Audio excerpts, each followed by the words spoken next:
I thought I was helping my church until I discovered our beloved pastor was secretly pocketing every donation. Now I'm exposing the scandal, even if it destroys my reputation. It all started at the parish hall of St. Bartholomew's Church on a crisp autumn morning. The crisp flyers promising hope for the homeless had drawn a crowd, families clutching baskets, neighbors bearing casseroles, even strangers drawn by the cause. I'd signed up weeks earlier to volunteer. I believed in my pastor, Reverend John Hartley, and in our small congregation's mission to shelter the city's most vulnerable. By 8 a.m., the gymnasium buzzed with activity. Long folding tables held stacks of paper plates and donated baked goods. Banners proclaimed "Feed a Family" and "Give Grace, Give Love." I was assigned to the donation table, a spot of honor where contributors dropped cash or checks into gleaming metal buckets to fund new beds at the city's shelter. Alongside me stood Clara Martinez, our youth group leader, tallying gift cards, and old Mrs. Aldridge, recipe cards in hand, ready to swap her famous cornbread. Reverend Hartley, brothers and sisters, thank you for your generosity. Today we unleash compassion into the streets. All proceeds go directly to the homeless and to our upcoming outreach trip. His voice soared with sincerity. Shivering in my thin cardigan, I smiled proudly as parishioners lined up, tucking crisp bills into the buckets. The early rush produced nearly $5,000 by mid-morning, far more than last year. My heart swelled. Together, we were making a difference. Lunch arrived with platters of fried chicken and mashed potatoes in to-go containers. Clara and I retreated to a corner table. Me, did you see how much came in? We're gonna blow the roof off our $10,000 goal. Clara, yeah, but Father Hartley stepped out just after the noon rush. He said he had to secure the funds. Normally he stays to greet everyone. I shrugged. He's busy coordinating the evening service and the shipment of blankets. He'll deposit it tonight. Yet when the afternoon lull came, he was nowhere to be found. I emptied the buckets into the offering envelopes, sealed them, and placed them on a cart by the side door, waiting for him to retrieve them. Hours passed. The sun dipped low, and volunteers began to drift away. Clara to youth choir practice, Mrs. Aldridge to her knitting circle. I texted the pastor's assistant, Mark. Me, where is Father Hartley with the donations? Mark, he stepped out on urgent business. He'll be here soon. That soon never arrived. At 5 p.m., the fundraiser wound down. I walked into the sanctuary where the evening service was underway. Stained glass light danced across the pews. I scanned the altar. Reverend Hartley sat at the pulpit, smiling warmly but without mention of the day's haul. I raised my hand at the sermon's end. Me, Father, did you bring the fundraiser proceeds? He blinked, taken aback. Ah, thank you for reminding me, dear Emily. I had to attend to a sick parishioner. Me, I saw the envelopes at the side door. Reverend Hartley, yes, forgive me. They got misplaced. I'll ensure they're deposited first thing tomorrow. I nodded, uneasy, but I closed the chapter, faith in my pastor undimmed. The next morning, as the sun rose over the chapel steeple, I drove to the bank where the church held its accounts. At the reception desk, I asked to see the deposit records. Bank teller, I'm sorry, this is a non-profit account. Only authorized signatories may review transactions. Authorized signatories, Reverend Hartley and the church treasurer, Mrs. Aldridge. I explained I was simply verifying the deposit had cleared. The teller offered to check internally. After a long hold, she returned. Bank teller, there is no deposit matching yesterday's fundraiser amount. The last credit was 2 days ago. My stomach dropped. I thanked her and stepped into the alley, heart pounding. No deposit. Had the funds truly vanished? I called Clara, arranging a lunch meeting at the church cafe. Over lukewarm tea, I laid out the facts. $5,000 plus taken in at the donation table. Reverend Hartley never retrieved the envelopes. Bank records showed no deposit for the fundraiser. Clara's eyes widened. Are you saying he stole it? Me, I can't say that. But something's wrong. Maybe the assistant deposited it? Clara shook her head. Mark's on vacation. No one else had access. We sat in stunned silence. the tea cooling untouched. Clara, what if we're wrong? Me, we'll check the security footage. If the envelopes never left the church grounds after I placed them, we'll know. We agreed to meet later, after church staff left, to review the security DVR. At 9 p.m., the church was empty but for the two of us. Reverend Hartley's office door was ajar. Beneath it glowed the soft light of the video monitor. Clara and I slipped in and powered on the DVR. Footage from 4 p.m. showed me rolling the cart of sealed envelopes to the side door. I watched intently as an unmarked white sedan pulled up at 4:15. A man in a dark suit, face obscured, stepped out, entered the side door carrying a duffel bag, and exited 5 minutes later, duffel now full. The envelopes were gone. My throat tightened. I froze the frame. The man's jacket bore a small silver lapel pin, an eagle clutching money, an insignia none of the staff wore. I scrubbed forward until I saw Reverend Hartley himself step out of the office to greet the man at 4:20, exchanging a nod. Then the pastor returned inside and resumed his duties as though nothing had happened. I exhaled shakily. Clara covered her mouth. Clara, that's him, Father Hartley. Me, he's working with the suit, he pocketed the cash. We backed out, minds reeling. The pastor we trusted was running a heist under our noses. Decision point. As we powered down the DVR, Clara whispered, Clara, what do we do now? I met her gaze, determination igniting in my chest. Me, we raise the alarm, we expose this, before he moves the money again. Clara nodded, resolve shining, even if it costs us everything. Together, we fled the office, hearts pounding with the knowledge that our pastor's betrayal would soon rock the entire congregation, and perhaps the city's faith in its spiritual leaders. Update 1. That evening, Clara and I met again in the dimly lit parish office. The overhead fluorescent light hummed as we reviewed the DVR frame by frame, staring at the pastor and his mysterious accomplice loading the envelopes into the duffel bag. I knew we needed more than a grainy video clip to convince anyone. We set out a plan. Obtain the original DVR files, not just the monitor playback, to preserve full resolution and metadata. Corroborate with timestamps from the donation table sign-in sheet and the church event register. Identify the accomplice. We'd need a clear shot of his face or distinguishing feature. Track the duffel bag's destination, hoping to recover the stolen cash or find witnesses. We divided tasks. Clara would retrieve the DVR hard drive under the guise of routine maintenance. I'd gather logs and sign-in sheets from the church office and approach the custodian, Mr. Fields, as a fellow volunteer fixing the copier. That night, after the last light went out, Clara returned to the security room alone. She wore the youth group sweatshirt for cover and had a USB-style drive earmarked for copying the DVR's raw files. Clara, please don't glitch. She opened the DVR casing, carefully removed the SATA drive, and connected it to her kit. Within minutes, she'd cloned the footage to her encrypted thumb drive. She replaced the drive and locked the DVR, leaving no trace. Meanwhile, I examined the fundraiser's paperwork. The donation table sign-in sheet recorded every volunteer's shift start and end time. Next to my name at 4 p.m. was donation collection, and Clara's name at 4:05. No other volunteer was scheduled after us. The fundraiser wrap-up began at 5 p.m. At the entrance register, where families signed for meal vouchers, the timestamp for the last voucher issued was 4:10 p.m., confirming the envelopes had been stolen within a 5-minute window. I printed all relevant pages, careful to preserve the original copies. Friday morning, while greeting parishioners, I scanned the video stills on my phone. The accomplice's pin, an eagle clutching a dollar, glinted on his lapel. I rummaged through the volunteer badges archive and recognized that pin. It belonged to Pastor Hartley's finance committee, worn only by members overseeing church funds. I cross-referenced the list. Only 3 men were on that committee: Mark the assistant, on vacation, Mr. Fields the custodian, and Elliot Frazier, a wealthy trustee and chair of the building committee.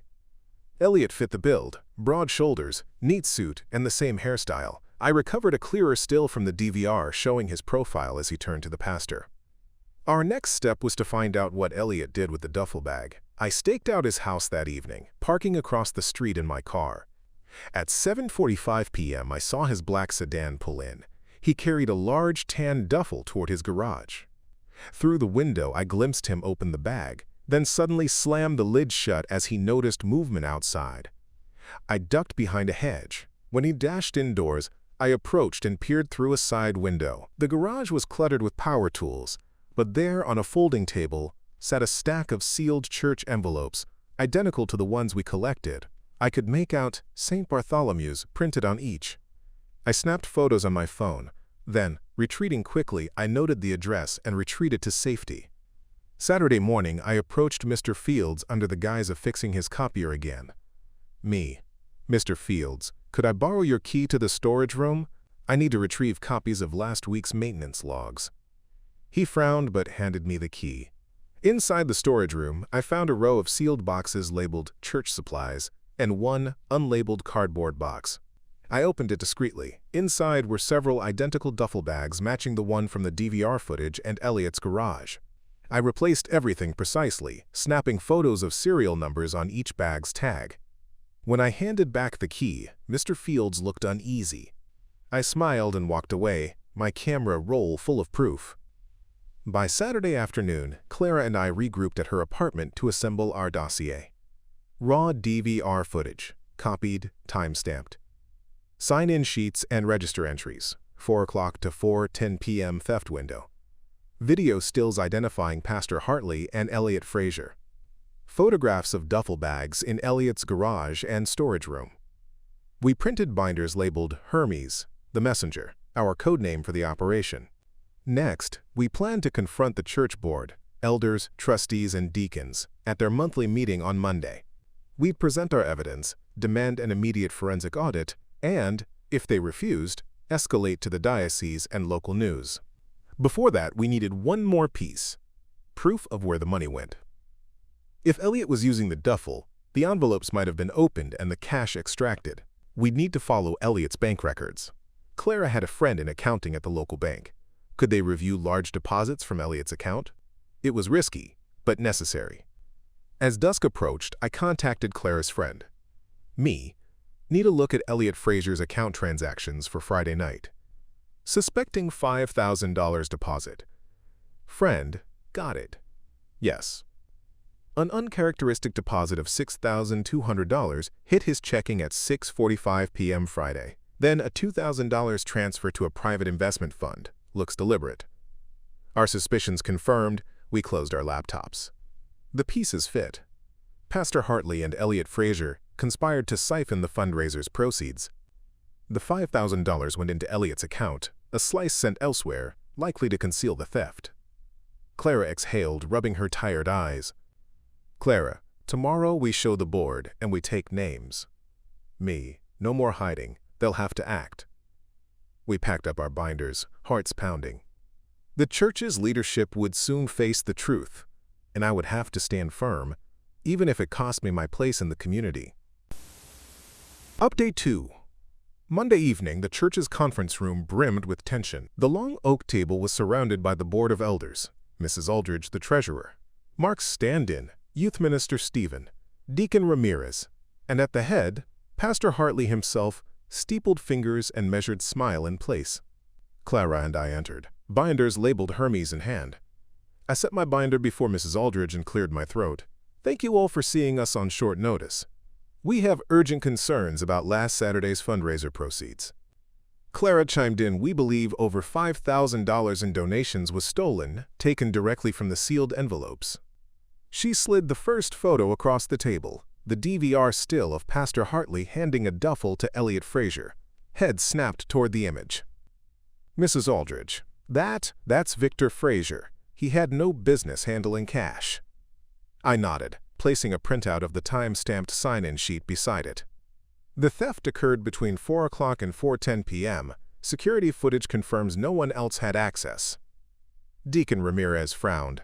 I trusted my pastor. He glanced at Hartley, whose pleasant facade faltered for the first time. Pastor Hartley rose smoothly, voice smooth. I understand your concern, but these allegations are serious. I did meet with Mr. Frazier to discuss the new community center funding. It was unrelated to the fundraiser. Me. Yet the footage shows him carrying the church's duffel bag. identical to ours, into his car. Hartley's eyes shifted. Perhaps a volunteer left it there by accident. Clerical error. Clara interjected, then explained the $6,200 deposit in Mr. Fraser's account Friday evening, more than the $5,000 we collected. She placed the bank statement printout before Ramirez, who gasped. A heated exchange.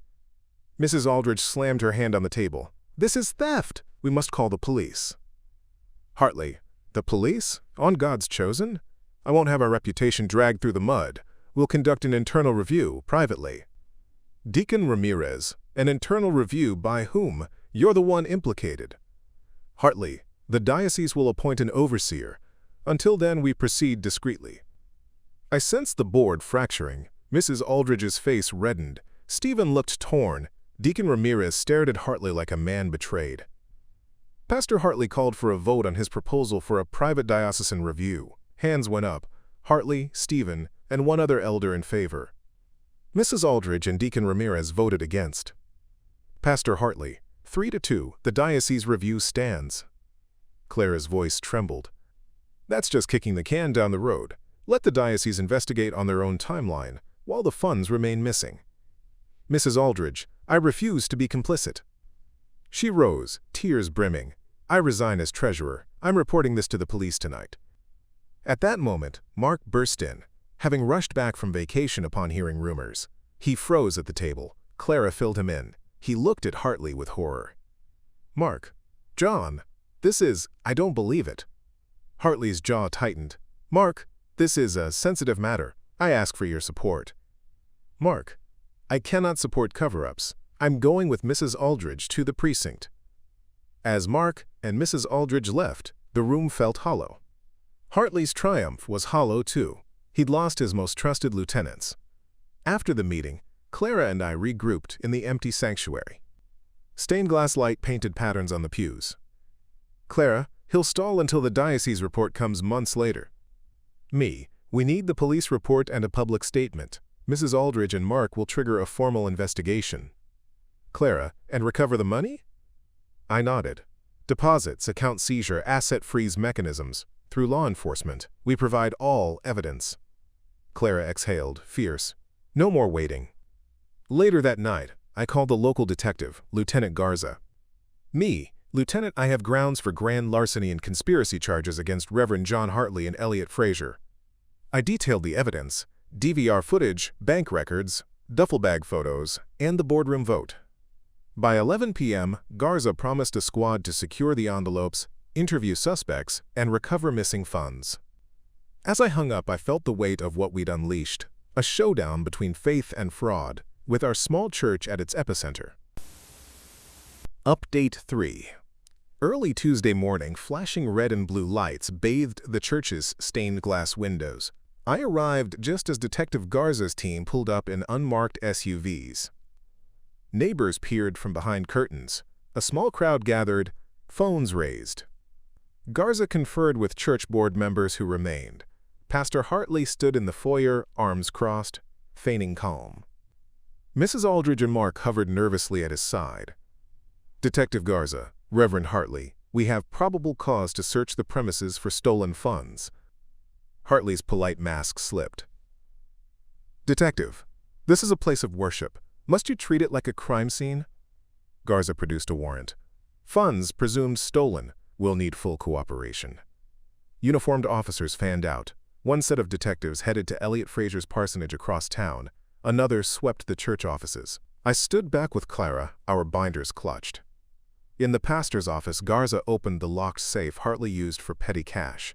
Inside, a single envelope marked Shelter Fund, stuffed with $5,120 in cash, over $120 more than the stolen offering.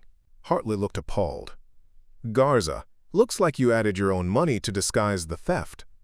Hartley stammered, then recovered. "Charitable expense. I was replenishing shortfall." Clara and I exchanged glances. Garza's team tipped open Elliot's parsonage garage. There, behind some lawn equipment, they found another duffel bag filled with the remaining $80 and several church checks yet to be cashed. Within hours, the local news van set up outside. Reporters shoveled in and out, broadcasting live. Reporter, Betrayal in the pews, parishioners of St. Bartholomew's stunned as pastor and trustee accused of grand larceny. On social media, the story exploded. Former congregants posted heartbreak and outrage. A petition circulated to remove Hartley permanently. Hashtags like #JusticeForBartholomew's trended regionally. In the church parking lot, a small protest formed, some carrying signs reading, "Restore our shelter," others, "Lock him up." Clara and I watched from behind a police barricade, our binders now official evidence. As the raid concluded, Garza asked Clara and me to verify the recovered sums. Counting at the precinct. Envelope in safe, $5,120. Bag at Fraser's, $80. Church checks, totaling $2,400. Post-dated, uncashed. Detective Garza, total recovered, $7,600. We'll secure these funds until the court orders restitution. Clara sighed. That's most of it. The checks can be reissued. Me. We'll need to ensure the shelter still gets its full allocation. Garza nodded. Funds will be placed in escrow, designated for the homeless outreach. Once this is resolved, the community will see its money go to the intended cause. After the raid, the church doors remained locked. A hastily called congregational meeting announced that services were suspended indefinitely. Parishioners gathered outside, some chanting forgiveness, others demanding accountability. I overheard a woman crying, "Parishioner, how could our shepherd stray so far?" Another, a young mother, held her child. "We donated so our kids would have a safe place. Now, what do we do?" Clara placed a gentle hand on my arm. "They're scared, but we did this for them." I took a deep breath. Next step, help the interim board restore trust. Start with reopening the shelter program under new leadership. Within 24 hours, Clara and I partnered with Mrs. Aldridge and Mark to organize an emergency redemption drive. New fundraiser, a modest bake sale and silent auction, with transparent accounting at every stage. Volunteer committee, a rotating roster of church members, business leaders, and nonprofit staff to oversee funds. Public ledger, an online dashboard showing real-time donations and disbursements to the shelter. We announced the drive via local papers and social media, emphasizing accountability. 100% of proceeds certified by community representatives. Saturday dawned bright and hopeful. Under a banner reading "Restore Hope," tables brimmed with pies, quilts, children's art, and handcrafted jewelry. Clara and I staffed the donation booth, sliding paper receipts to donors. By noon, we'd raised $8,200, enough to cover the previous loss and fund extra beds. Mrs. Aldridge, beaming, held up the community ledger on her tablet. Mrs. Aldridge. Every penny logged, every dollar verified. This is how we rebuild faith. Donors cheered, volunteers hugged. Even some former critics joined in, witnessing transparency in action. That afternoon, I spotted Pastor Hartley standing at a distance, escorted by his attorney. His eyes met mine briefly. A flicker of remorse? I approached cautiously. Me. Hartley, this isn't over, but I want to believe people can change. He nodded, voice low. I betrayed your trust and the congregation's. I'll accept any discipline. Me. You need to make amends, apologize publicly, resign from leadership, and help rebuild this ministry. He swallowed. I will. I owe you all that much. By sunset, the redemption drive concluded. The shelter director thanked us with tears in his eyes. You saved our program and our dignity. Clara and I exchanged tired smiles, hearts full. As we packed up, I reflected on the day's whirlwind. From betrayal to redemption, the community had rallied. The stolen funds lay secured, the pastor and trustee facing charges, and the path to healing had begun. Update 4.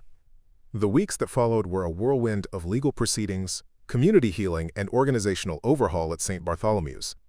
Detective Garza submitted his report, and the district attorney's office formally charged Reverend John Hartley and Elliot Fraser with grand larceny, conspiracy, and misapplication of charitable funds. Hartley's bail was set at $50,000, and Fraser's at $25,000. At the first court appearance, reporters crowded the courthouse steps. News anchor, parishioners gather outside to witness the fate of a pastor turned defendant. Inside the courtroom, Hartley appeared in a simple suit, visibly aged by stress. He avoided eye contact with me and Clara as the judge read the charges. "Judge Thompson, you are charged with diverting over $7,600 in charitable donations. How do you plead?" Hartley: "Not guilty, Your Honor." Fraser followed, entering a not guilty plea via counsel. The judge scheduled a preliminary hearing and ordered both men under pretrial supervision, barred from contacting church staff or parishioners. Meanwhile, the Diocese of San Francisco appointed an interim oversight committee to restore order at St. Bartholomew's. Led by Bishop Ellington, the committee included legal, financial, and pastoral representatives. At a packed public meeting in the parish hall, Bishop Ellington addressed the congregation.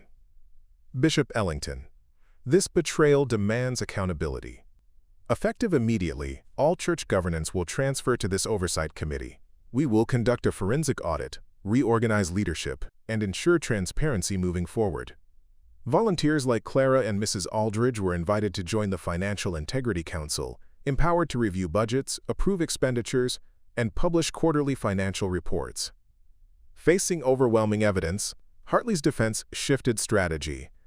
At a plea hearing 6 weeks later, Hartley appeared before Judge Thompson. Defense: "Your Honor, Reverend Hartley wishes to plead guilty to 1 count of grand larceny to spare his parish further pain." The judge asked Hartley to speak. Judge Thompson: "Reverend, do you accept responsibility?" Hartley: "I deeply regret my actions. I understand the gravity of betraying my flock." Judge Thompson: "In light of your remorse, community service, and restitution." Hartley's sentencing included 18 months probation, 500 hours of community service with local homeless shelters, full restitution of $7,680 to the church's Homeless Outreach Fund, mandatory counseling for financial ethics. Fraser's case proceeded to trial. He maintained his innocence but ultimately accepted a plea deal for conspiracy, receiving 12 months probation and $5,000 restitution. Over the following month, St. Bartholomew's began to heal. Financial transparency: the church website launched a financial dashboard, displaying real-time donation totals, budgets, and disbursement receipts. Leadership changes: with Hartley's resignation, youth minister Stephen was appointed interim pastor, later confirmed by the congregation. Community forums: monthly open ledger meetings allowed parishioners to ask questions of the Financial Integrity Council and Oversight Committee. Charity partnerships: St. Bartholomew's partnered with 2 local nonprofits, ensuring professional management of shelter funds and programming. Clara, now vice chair of the Financial Integrity Council, led a workshop on ethical stewardship, teaching other churches how to implement similar safeguards. 6 months after the scandal broke, St. Bartholomew's held a renewal Sunday service. The sanctuary was filled with old and new faces. Stephen delivered a heartfelt sermon. "Trials test our faith, but through transparency and forgiveness our community stands stronger than ever. Let us move forward in trust and love." Afterward, volunteers served a celebratory lunch. I watched Clara greet parishioners, her confidence and grace a testament to resilience. The homeless outreach program reopened, first-year reports showing a 40% increase in families served. As I stepped into the sunlight, the stained glass windows behind me glowed, symbols of hope reborn. Update 5.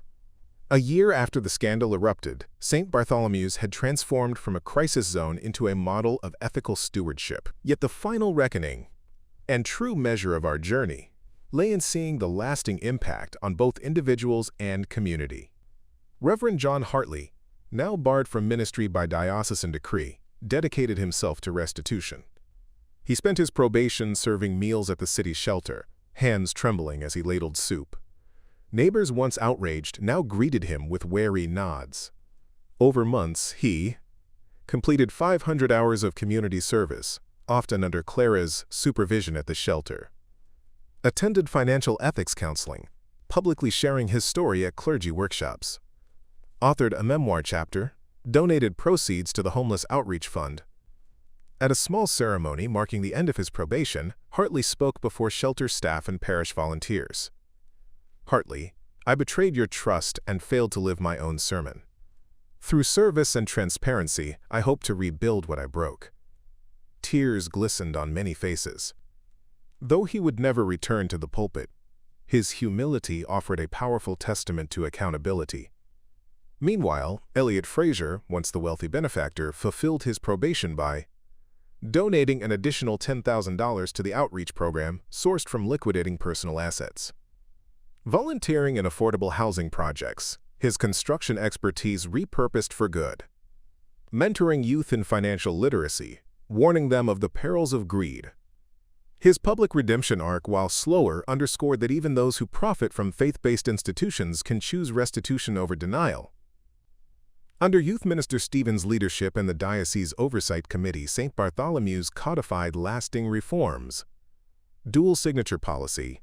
Any cash collection over $500 now requires 2 unrelated signatories for deposit. Quarterly external audits. Certified public accountants review all contributions and expenditures, with reports posted publicly. Congregational Oversight Board, elected by parishioners. This lay board reviews all charitable partnerships and fundraising events. Whistleblower Hotline. Anonymous reporting channels ensure any concerns can be raised without fear. These measures, shared at a national clergy conference, influenced dozens of other churches to adopt similar protocols, setting a new industry standard for nonprofit accountability.